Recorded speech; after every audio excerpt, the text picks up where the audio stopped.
నిన్న మన అన్న మన ముఖ్య నాయకులతో అందరితో మీటింగ్ పెట్టాడు. అంటే ప్రస్తుతం కూటమి ప్రభుత్వం పనితీరు ఏ విధంగా ఉన్నది, మనం అధికారంలో ఉన్న రోజులు మనం పెరిగి కట్టగట్టింది ఏంది అని చెప్పి ఒక మీటింగ్ పెట్టాడు. ఓకే, అందరూ వచ్చినారు. మరి మన ఆర్కే రోజా కూడా సరే, ఆమెకి ఎన్ని పనులున్నా, ఆమె సినిమా షూటింగ్లో బిజీగా ఉన్నా, లేదు ఇంకా రియల్ ఎస్టేట్ వ్యాపారాల్లో బిజీగా ఉన్నా, చెన్నైలో కూడా మళ్ళీ రియల్ ఎస్టేట్ కంపెనీ పెట్టింది, అది కొద్దిగా లాస్లో నడుస్తుందని తెలిసినప్పటికీ సరే ఏదో ఒక రకంగా తోసుకోవచ్చింది. ఆమె కూడా రావడం జరిగింది. సరే వచ్చిన తర్వాత ప్రెస్ మీట్ పెట్టాల్సినటువంటి అవసరం ఏంది? ప్రెస్ మీట్ పెట్టాల్సిన పని అయితే లేదు, కామ్గా ఉంటే సరిపోయిండు. ప్రెస్ మీట్ పెట్టింది. ప్రెస్ మీట్ పెట్టి మనం ఏదైతే రోజా గారి దగ్గర నుండి మనం ఈ మాట మాట్లాడకూడదురా ఏమే అని అనుకుంటామో అదే మాట మాట్లాడింది. ఏంటంటే మళ్ళా అన్న అధికారంలోకి వచ్చాడు, 2029లో అన్న అధికారంలోకి వచ్చాడు అని చెప్పింది. అంటే ఎత్తిపోయినట్టు కంపెనీ లెక్క. జగనన్న వన్స్ మోర్ అనింది, ఇంకొకటి అనింది, ఇంకొకటి క్రికెట్ ఏందో అనింది, పక్క రాష్ట్రం తెలంగాణలో కేసీఆర్ అనింది. ఎట్టబోయింది ఇదంతా? ఎక్కడికి పోయినాయి? మనం మన వాక్కు ఉండేటువంటి ఇది ఆ విధంగా ఉంటుంది.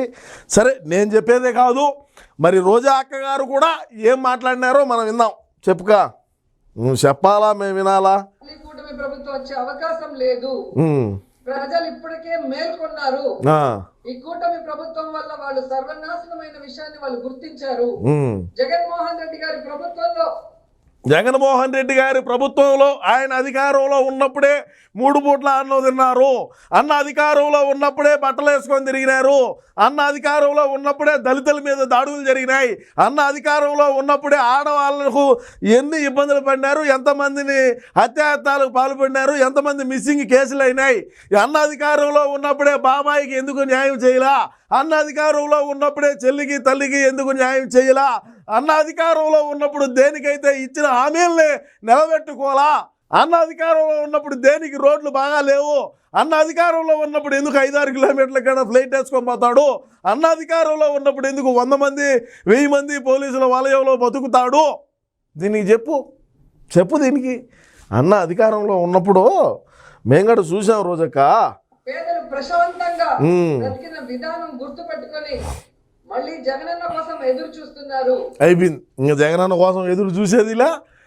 నేను ఏ విధంగానైనా సరే అన్నను ముఖ్యమంత్రిని చేయాలా, ప్రధానమంత్రిని చేయాలా అనేటువంటి లక్ష్యంగా పోయే నన్ను వీళ్ళు ఏ విధంగా అడ్డుకట్టేయాలని చూస్తారో ఆలోచన చేయండి ప్రజలారా.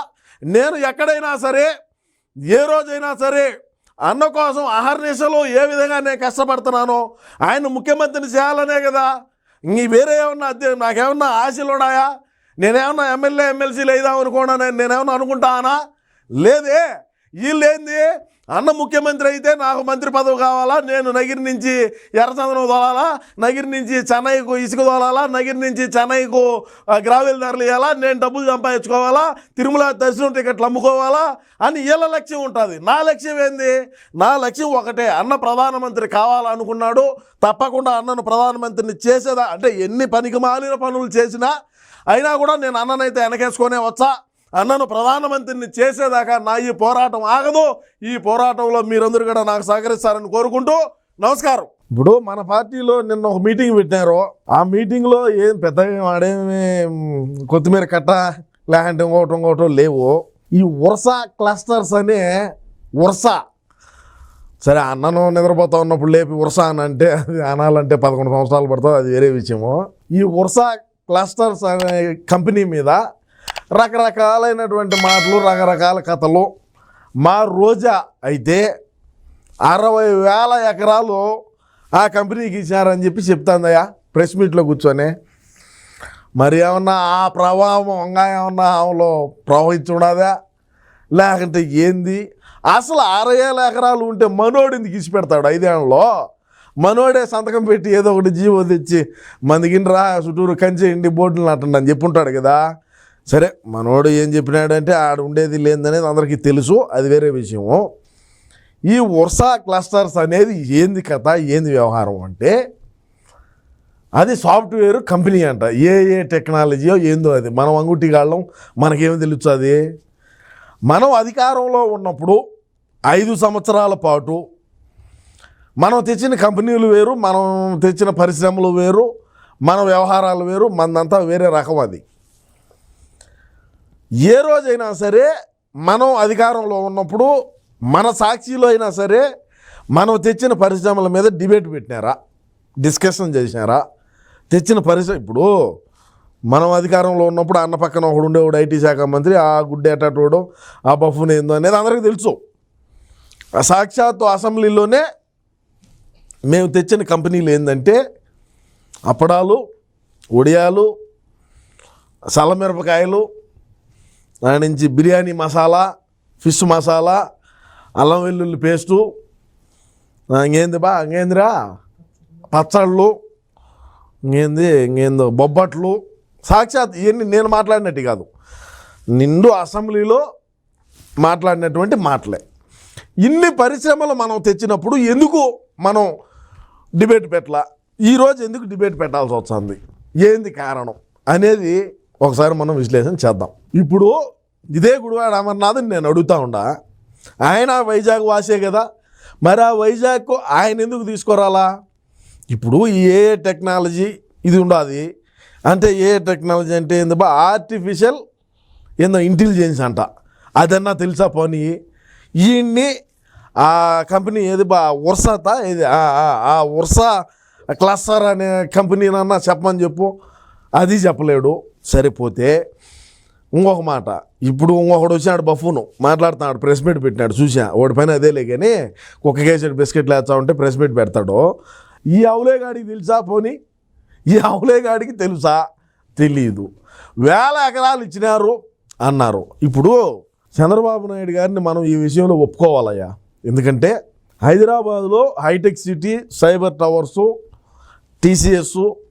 టీసీఎస్ అట్లాంటి పెద్ద కంపెనీలు తీసుకొని వచ్చి, మైక్రోసాఫ్టు ఇట్లాంటివన్నీ అటువంటి దిగ్గజాలు, అటువంటి పెద్ద పెద్ద కంపెనీలే వచ్చి ఆడ పెడతా ఉంటే, వాటి కింద ఎన్ని చిన్న చిన్న కంపెనీలు, స్టార్టప్ కంపెనీలు, అక్కడ ఎంతమందికి ఉపాధి కల్పించవచ్చు, వచ్చి ఆ కంపెనీలు దానికంతా లావాదేవీలతో రాష్ట్రానికి ఎంత ట్యాక్స్ వస్తుంది, రాష్ట్రంలో మన రాష్ట్రంలోనే మన పిల్లలు, మన ఐటీ చదువుకున్నటువంటి పిల్లలు మన రాష్ట్రంలోనే ఐటీ కంపెనీల్లో వర్క్ చేస్తూ ఉంటే మనకెంత గర్వకారణంగా ఉంటుంది.